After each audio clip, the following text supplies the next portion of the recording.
Bonjour, chers tous, que le Seigneur vous bénisse aujourd'hui et que vous soyez des hommes et des femmes remplis de sa grâce, remplis de son onction, remplis de son esprit et que ceux qui ne connaissent pas encore Jésus-Christ de Nazareth, je vous exhorte à vraiment le rencontrer, à l'accepter dans votre vie comme Seigneur et Sauveur personnel et que vous allez expérimenter ce que vous n'avez jamais expérimenté et que lorsque vous allez recevoir Jésus, vous ne serez plus jamais le même. Que le Saint-Esprit, par ses paroles, arrive à vous et vous remplisse et vous convainc de péché, de justice et de jugement et vous ne serez plus jamais les mêmes. Je proclame ces paroles-là au nom puissant et précieux de Jésus-Christ de Nazareth. J'ai prié. Amen. Aujourd'hui, nous sommes à la fin de notre étude la foi dans ces temps de la fin. Alors, je commencerai par cette parole que je lirai dans le livre de 2 Thessaloniciens, chapitre 2, à partir du verset 15. La Bible dit: ainsi donc, frères, demeurez fermes et retenez les instructions que vous avez reçues, soit par notre parole, soit par notre lettre. Que notre Seigneur Jésus-Christ lui-même et Dieu notre Père, qui nous a animés et qui nous a donné par sa grâce une consolation éternelle et une bonne espérance, console vos cœurs et vous affermisse en toute bonne œuvre et en toute bonne parole. Aujourd'hui, nous n'allons pas nous étendre autant, mais seulement juste cette parole de consolation. Vous savez, je dirais que la foi, comme je l'ai dit hier, sera beaucoup éprouvée dans ces temps de la fin. Et beaucoup de chrétiens seront vraiment éprouvés. Et ceux qui n'auront pas été réellement profonds dans la relation avec le Seigneur Jésus vont succomber et vont tomber dans la facilité.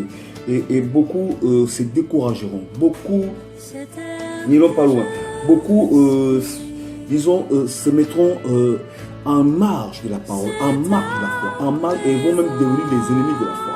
Et c'est ce qui se passera et c'est ce qui est en train de se passer même déjà maintenant. Alors, malgré cela, vous savez, nous devons rester intègres, comme nous l'a dit le livre de Thessaloniciens, rester intègres et demeurer fermes. Plusieurs chrétiens aujourd'hui marchent un peu clopin-clopin. La vie aujourd'hui à l'église, c'est un peu méli-mélo. C'est-à-dire que les mêmes gens qui hier, le matin, sont en train de crier: Seigneur, merci parce que tu me bénis, parce que lorsqu'ils sortent de l'église, ils deviennent des gens méconnaissables. Ils sont autre chose. Alors, ce jour, le Seigneur m'a inspiré une parole que je vois dans l'Apocalypse, et ce sera la fin de cet enseignement. Le livre de l'Apocalypse, chapitre 22, à partir du verset 11, je crois, oui. Verset 11. La Bible dit ceci: que celui qui est injuste soit encore injuste, que celui qui est souillé se souille encore, et que le juste pratique encore la justice, et que celui qui est saint se sanctifie encore. Voici, je viens bientôt, et ma rétribution est avec moi, pour rendre à chacun selon son œuvre. Je suis l'alpha et l'oméga, le premier et le dernier, le commencement et la fin. Heureux ceux qui lavent leur robe, afin d'avoir droit à l'arbre de vie et d'entrer par les portes de la ville.